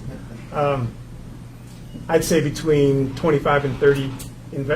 I call them investigations, where they're serious investigations, following up on people that really had to be investigated and checked into. Yes. So, I mean, we're kind of giving this the Reader's Digest version, Lieutenant, but you interviewed hundreds of people. Oh yeah, hundreds of people. Yes. And followed up on several. I know you talked about this little group of 27 or so that were what you would consider to be, kind of important leads, or leads that you thought might lead somewhere. But on top of that, there were probably other leads and other things that, maybe didn't lead anywhere, but you followed up on it anyways. Is that Well, that's what Rapid Start was for a little bit, too. I know it's hard to follow, but we have that's Rapid Start system and then our own reporting system. But that's what you would do. You'd take the tip, and then if you followed up on it, so let's just say, a lot of, we took 800 and I'd say 810, 815 tips on vans, just vans, silver vans or any van. So you would track it down. One tip I remember we were doing was a white van at the Grand Rapids, in Grand Rapids Airport that came back washed and cleaned, and they thought it was suspicious. So we went out there and checked through it, followed up on who had it and where it was and all that kind of stuff. So we didn't put that in a report. We followed up and we wrote it down on the tip sheet, and then it was ultimately entered in. Now, obviously, again, you lived this investigation for these last 3 years, plus years. You sat with me during the course of this trial. Susan Follette and Eric Barber, for lack of a better way to describe them, were somewhat eyewitnesses to this particular case, correct? Yes, sir. They were eyewitnesses to the van leaving the scene, right where we found the part in the blood. That was one of the causes to believe that we had some foul play going on at that time, and that's one of the reasons why we started the task force, and the investigation took off. Now, through the course, as you're getting these tips or these leads, you're investigating them, and you're maybe you're thinking you're getting somewhere. Did either one of them, Ms. Follette or Mr. Barber, play a role at all in assisting you guys in determining whether or not you're going in the right direction or not? Yes, not so much Mr. Barber. I really dealt a lot with Susan Follette. Susan made the statement that when I was, on scene that very first night, that she goes, it was nobody she had recognized as a customer. So with that, you're asking for your ID, and she goes, I believe I could, but it wasn't somebody. She goes, I always recognize customers. And she goes, it was somebody I didn't recognize. So when we had a name come up, or I'm investigating somebody, and one of the last things I might do would say, hey, do you know this person? Have you ever seen this person before? And most of the time, she knew who I was talking about, and she would definitely tell me, no, it wasn't that person that was in the van. So, it was kind of your last bit effort, but after there was nowhere else way to go, and to kind of rule them out, ultimately, she would do that. Okay. So she continued to be, you continued to at least maintain some contact with her through the course of the investigation? Yes. Yes, sir.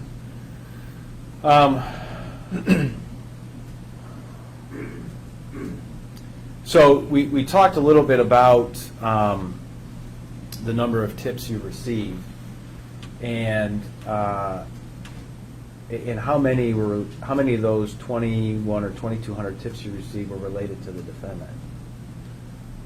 At that time, Yes. we received some tips after the arrest, but before that, we received 2 tips.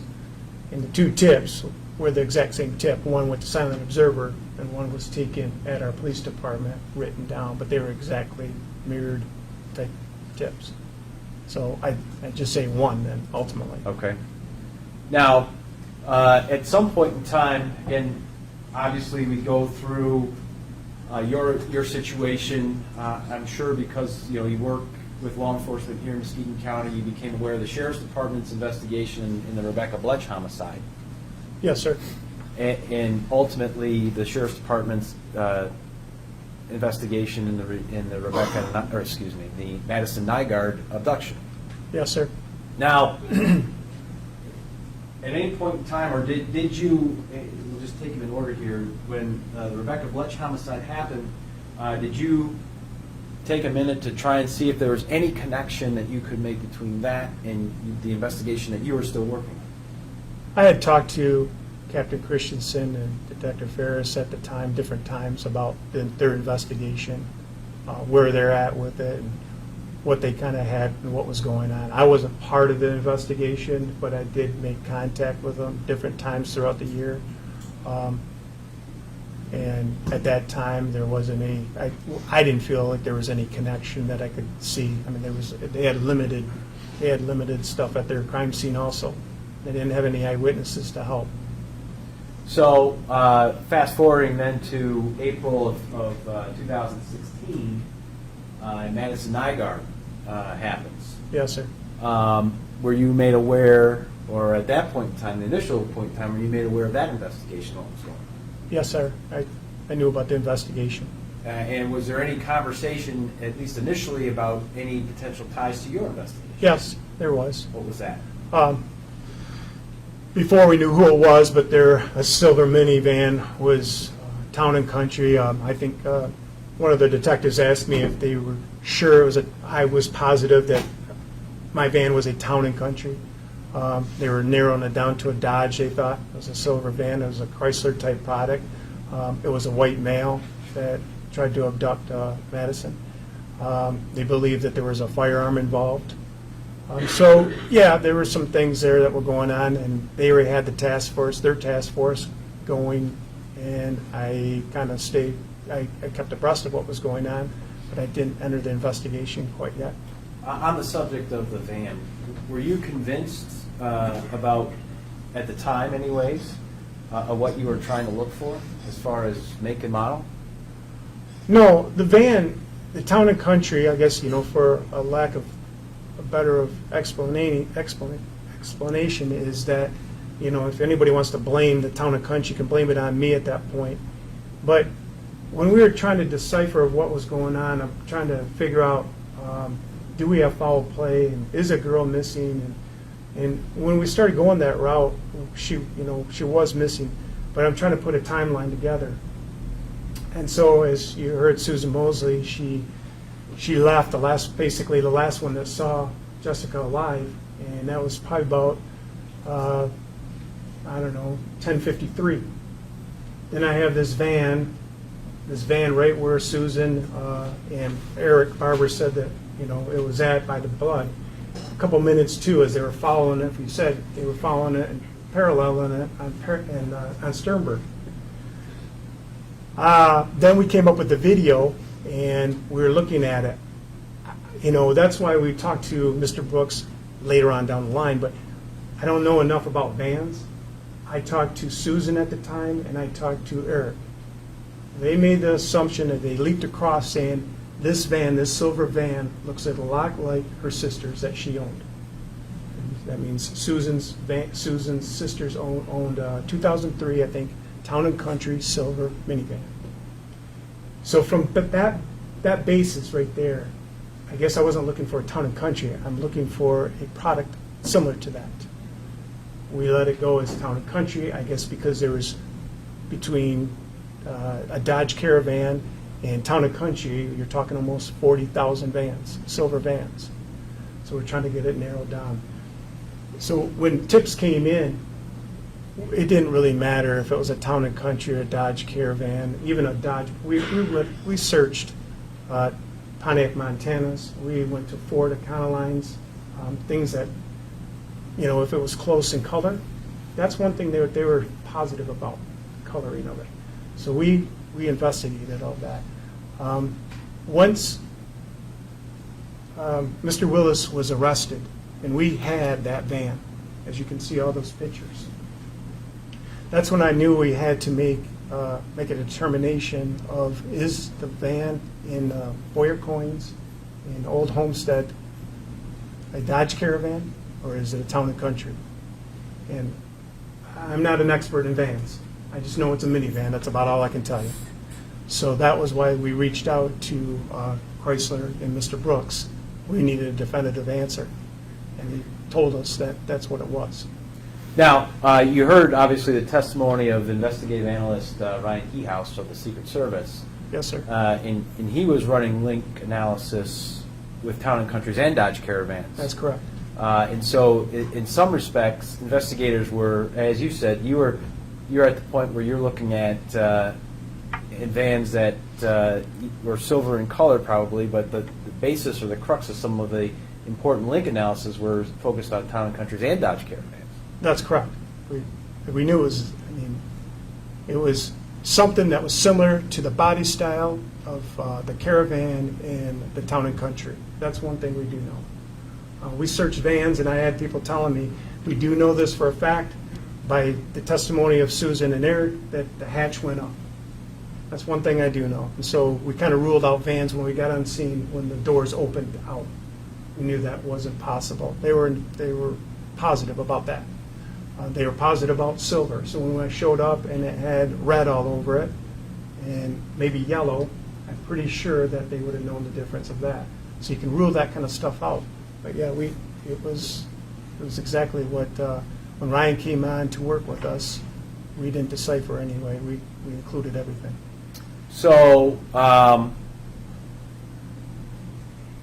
defendant gets arrested, May of 16.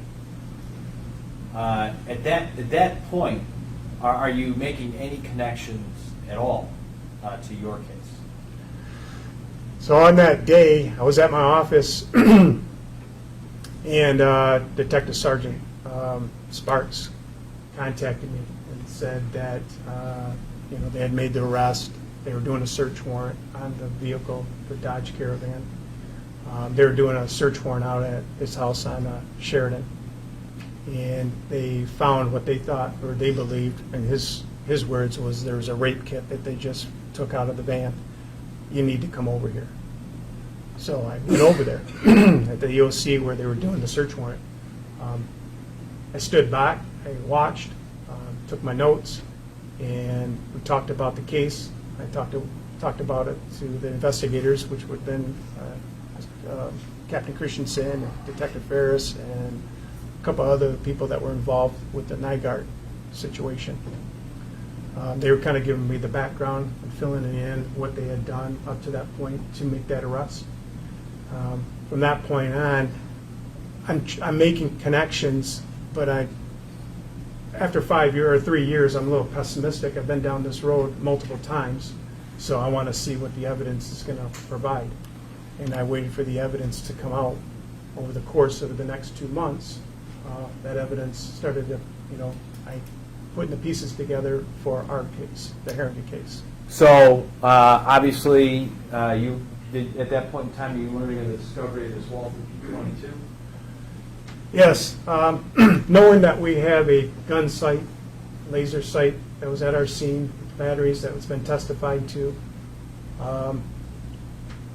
we knew that it was to that. We did the information, we knew it was to a laser. Whose gun, what gun, I don't know. Up until that time when they told me that a Walther 22 had been taken out and recovered in the van.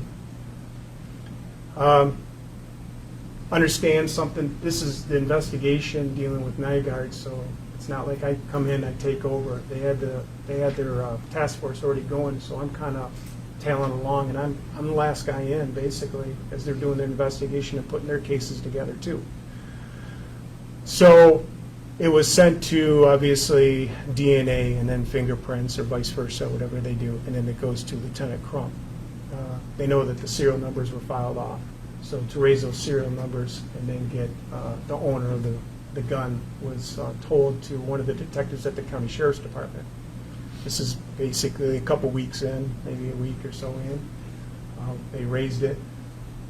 They ran the numbers, which came back registered to Michelle Shintala, who testified here. The information from the detectives, County Sheriff's Department contacted me and said you might want to contact her or call her to see if this connection of the laser sight and her gun, if there is any connection at all. And so that's what one of my first follow-ups was dealing and interviewing Ms. Shintala. Okay. Obviously, you conducted that interview. Yes, sir. We don't need to go over what she told you, but were you able to then? Was there a connection, or did you determine a connection between her gun, the P-22, and the laser sight cover found at your scene? Absolutely. So I went out to the house along with a sergeant from our department, and went out there, knocked on the door. She comes out to the door. We talked about the gun. She thought maybe it was still around. She didn't realize it was stolen. And then one of the questions was, was there any attachments to your gun? And I think her answer was yes or absolutely. And I asked her what kind of attachments are on this gun, and she said I had a laser sight. which then, I guess, for the first time, I would say in 3 years, 3.5 years, the focus of having real evidence tied into somebody became real for me. Okay. Now, obviously, at this point in time, are you becoming a little more invested, if you will, in the Nygaard investigation and what investigators are doing at that point in time? Yes, sir. Then we start how it is at the task force. I became then, wasn't relieved of my duties at the department, but I was able to go to the task force meetings, and then what we do is we meet in the morning and go over the information and, what follow up. Now, basically at this point, with Mr. Willis being a prime suspect in 3 different crimes, you have different lead detectives dealing with Nygaard, dealing with Rebecca Bletch, and then I was representing Miss Jessica Heeringa case. So we're doing parallel investigations, but sharing the information that could help us all out. Ultimately, as some of the forensics comes through, certainly the computer forensics and whatnot, are you starting to make connections at that point in time? Yes. Well, then, we did search warrants. I was not at the search warrants dealing with the house or at Bailey. That was done prior to me. But I knew that computers and thumb drives were located and taken back to computer crime lab, and they were going through it. And one of the calls that I got from the computer crime labs was that they found files under Jessica Lynn Heeringa. And in those files was pictures, as we saw, collage of pictures, pornographic images, child porn, and different things like that. So then there was some coding, that deciphered the coding where it was, I think Mr. McCarthy was talking about D as in 4 and that encrypted code. They found that and different things that I was starting to believe, leading me to believe, okay, we have the gun cut part, and then now we have files that were found in his computer. And as all these investigations are sort of coming into one, essentially moving forward, as you look back on the various leads and whatnot that you've testified to here previously, do you recall anything being as strong or stronger than what you were seeing develop? Never.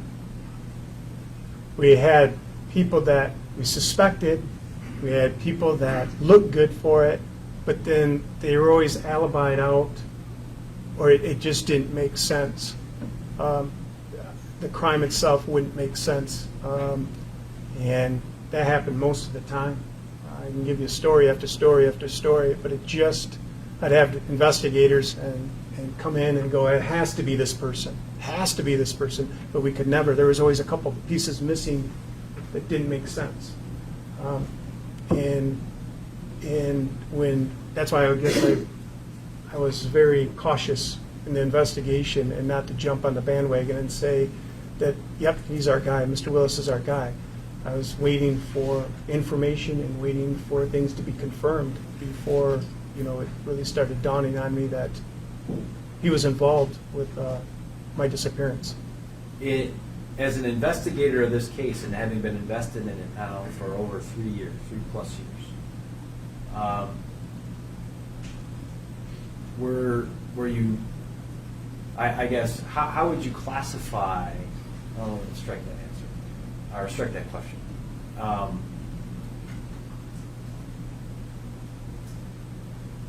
You've been invested in this investigation for a long time. And as things were slowly progressing and then ultimately coming to its ultimate conclusion, did you feel comfortable where your investigation was going as far as relation to the defendant? Your Honor, I'm going to object to that. I don't know what relevance it has, whether or not he feels comfortable with it.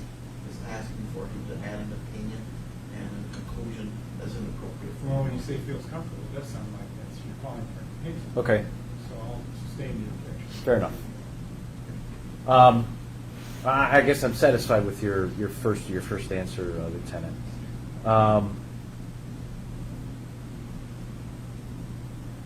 Let's talk a little bit about. There's been some conversation about this diary. That Jessica kept a diary. Yes, sir. Were you aware of that? I became aware of it through the family, and then I contacted Dakota about the diary.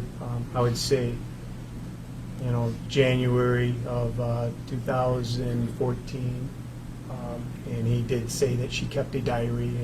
He had it at home, and he turned it over to me. All right. Yes, sir. And as part of your investigation, then, did you kind of pour through the pages of that diary?